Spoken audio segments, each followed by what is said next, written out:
Oke, baik anak-anak, Shalom. Apa kabar? Hari ini sehat semua ya? Iya.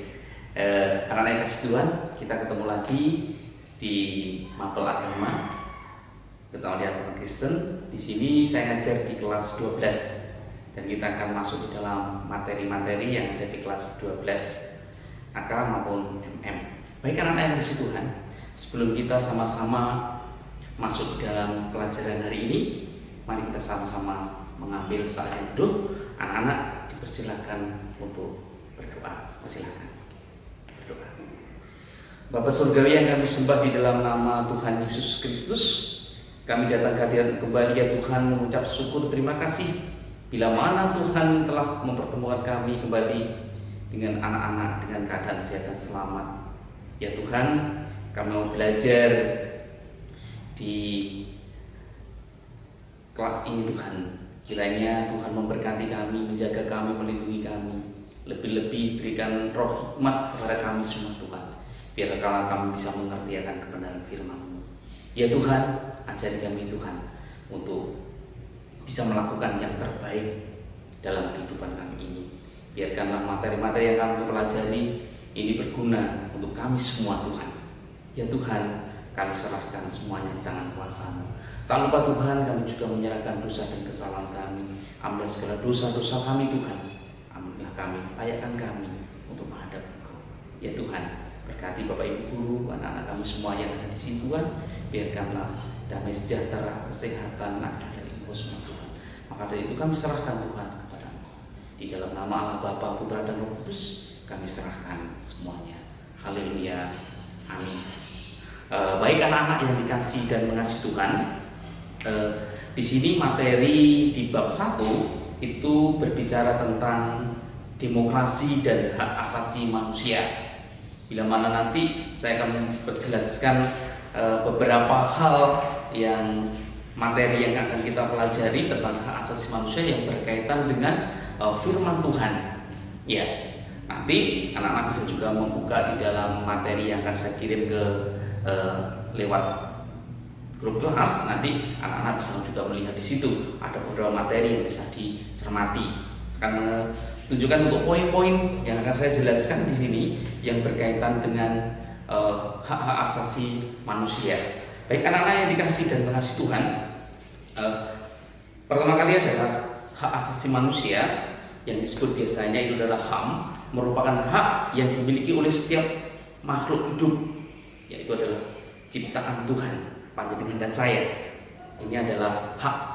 Setiap orang memiliki hak, ya, terutama hak hidup. Ya, anak-anak yang dikasih Tuhan, akan saya jelaskan di sini hak asasi manusia atau HAM merupakan hak yang dimiliki oleh setiap orang sebagai makhluk ciptaan Allah. Yang paling mendasar adalah hak untuk hidup. Jadi kita punya hak hidup. Ya, hidup mati itu dari Tuhan. Nah, ada semarang seperti itu. Ya, di sini yang pertama adalah hak. Dan yang kedua demokrasi. Apa arti demokrasi?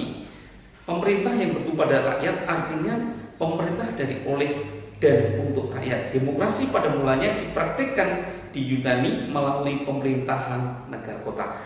Ini ada demokrasi. Jadi kalau berkaitan dengan hak asasi manusia, itu kita bisa juga untuk di dalam demokrasi itu mengeluarkan pendapat, memilih sesuatu hal yang kita pilih, contohnya pemilihan presiden, ya, bupati dan sebagainya. Itu hak, kita punya hak. Ya, ya. Anak-anak yang dikasih Tuhan, di sini yang cukup ada 3 yang perlu diketahui, ada 3 hal yang perlu kita ketahui. Hak asasi mencakup 3 hal. Yang pertama, hak warga negara mencakup hak untuk hidup dan merasakan aman, memiliki privasi untuk berkeluarga, hak milik pribadi, dan menyatakan pendapat dengan bebas. Itu yang pertama. Ya, jadi hak warga negara ini yang berkaitan di dalam demokrasi, hak warga negara menyatakan pendapat pun boleh. Ya, memiliki pribadi, menyatakan pendapat boleh.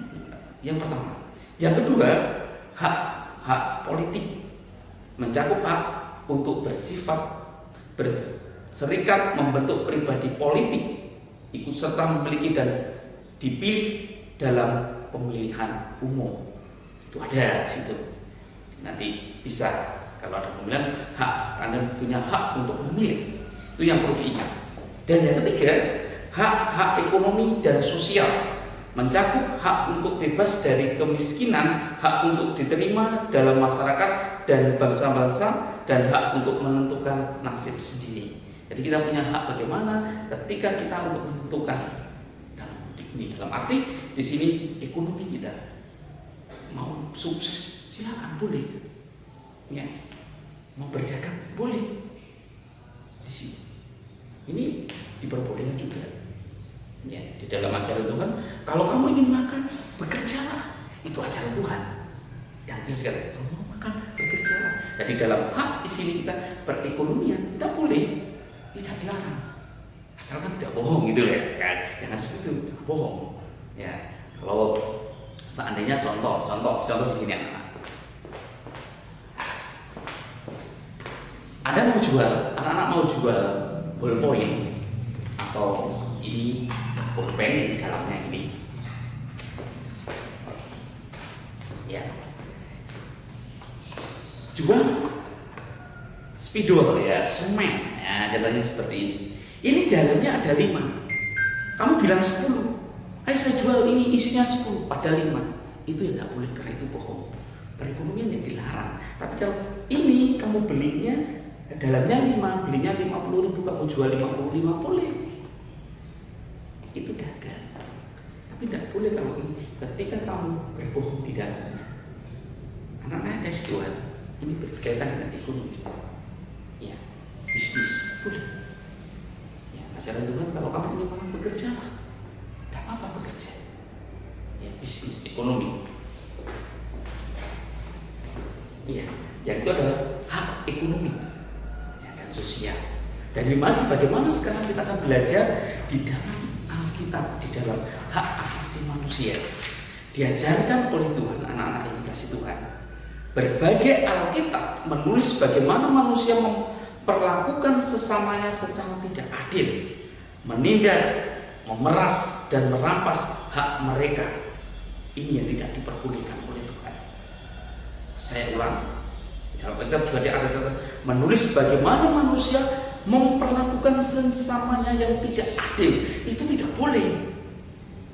Menindas, memeras, dan merampas hak mereka. Anak-anak masih ingat kan? Ketika kali Tuhan Yesus membalikkan meja-meja di depan bait Allah, karena orang-orang di situ hanya mementingkan perutnya sendiri. Mereka hanya mementingkan dirinya sendiri, memeras dengan harga yang berlipat ganda. Itu tidak boleh ketika itu. Anak-anak harus ingat, boleh kita berdagang, boleh, tapi jangan manipulasi yang berlebihan.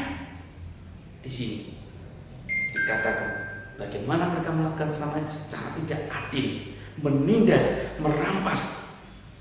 Ini yang boleh. Harapan Tuhan, ya harapan Tuhan kepada kita semua. Kita punya hak, oke, kita sama-sama punya hak asasi. Tapi ingat, kita hidup di mana?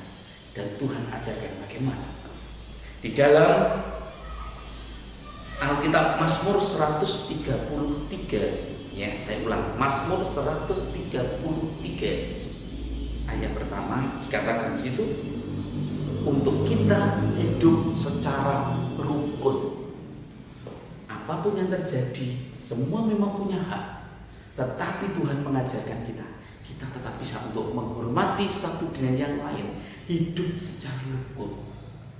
Alangkah baiknya dan indahnya apabila saudara-saudara hidup dengan rukun. Mazmur 133. Itu yang diajarkan kepada kita, untuk kita hidup dengan rukun. Walaupun kita punya hak sebagai orang Kristen, ya, ibadah, tapi kita juga harus bisa mengerti, ya, mengerti bagaimana yang diajarkan Tuhan. Kita punya hak. Kita tidak bisa memaksa orang lain, tidak bisa. Kita ingat, kita hidup di Indonesia ada 6 agama, dan ini kita harus menghargai itu semua. Ya, kita harus menghargai itu semua. Semua punya hak masing-masing untuk memeluk agama, dan kita harus menghormati mereka. Itu ada di dalam undang-undang juga. Ya, setiap warga negara berhak untuk memeluk agama masing-masing. Mari kita anak-anak yang kasih Tuhan, kita bisa menghormati saudara-saudara kita satu dengan yang lain, walaupun kita sudah memiliki hak masing-masing, tetapi kita tidak boleh memaksakan kehendak kita. Ini yang diajarkan Tuhan, agar kita hidup rukun ajaran Tuhan kepada kita. Materi-materi ini nanti bisa, ya, anak-anak baca kembali. Saya mengambil poin-poin. Yang berikutnya, anak-anak yang dikasih Tuhan, di sini ada beberapa, ya, yang perlu kita kenal juga. Ada 4, ya, kebebasan yang bisa kita lakukan. Yang pertama, bebas berbicara dan mengeluarkan pendapat. Ini ketika rapat boleh, itu hak saudara. Ya, tetapi ingat, tidak boleh memaksakan kehendaknya. Ya, karena suatu organisasi itu juga harus bisa untuk mengerti. Oh ya, ini harus kita mengerti juga. Ya, boleh mengendak. Ini yang kedua, bebas memilih agama. Ini adalah hak juga. Maka saya sering katakan, sing Kristen jadi sing Kristen tenanan, sing Islam jadi Islam tenanan, sing Hindu jadi Hindu tenanan, sing Katolik jadi Katolik tenanan. Konghucu. Ikuti itu hak aku untuk memilih. Tapi kita perlu ingat, ya, kita perlu ingat kembali anak-anak itu. Kita bisa menjalankan masing-masing dengan penuh kedamaian. Inilah yang diajarkan Tuhan kepada kita. Ya, walaupun kita bebas beragama, di Indonesia sudah jelas ada 6 agama. Yang ketiga, bebas dari rasa takut. Ini tidak usah takut. Semua dilindungi oleh undang-undang untuk memeluk agama. Ya, yang keempat, bebas dari kekurangan dan kelaparan. Memang kalau kita lihat di dalam undang-undang itu ada fakir, miskin, dan anak terlantar dipelihara oleh negara. Tetapi ingat, Tuhan juga mengajarkan untuk kita memperhatikan mereka, untuk perhatikan saudara-saudara kita yang perlu kita bantu. Ya, ini yang diajarkan Tuhan kepada kita untuk saling mengasihi.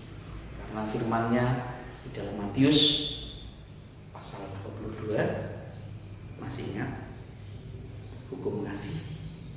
Kasihilah sesama manusia seperti dirimu sendiri. Ini yang diajarkan kepada kita, untuk saling menopang satu dengan yang lain, untuk selalu membantu satu dengan yang lain. Ini yang diajarkan kita, diajarkan Tuhan kepada kita. Ya, anak-anak yang Tuhan, yang perlu digarisbawahi untuk tema hari ini adalah, ingat, diajarkan untuk kita hidup secara rukun, menghormati hak orang lain, menghargai pendapat orang lain. Silakan anak-anak lakukan dalam kehidupan sehari-hari. Anak-anak yang kasih Tuhan, selalu berpegang teguh pada Tuhan, jangan tinggalkan Tuhan.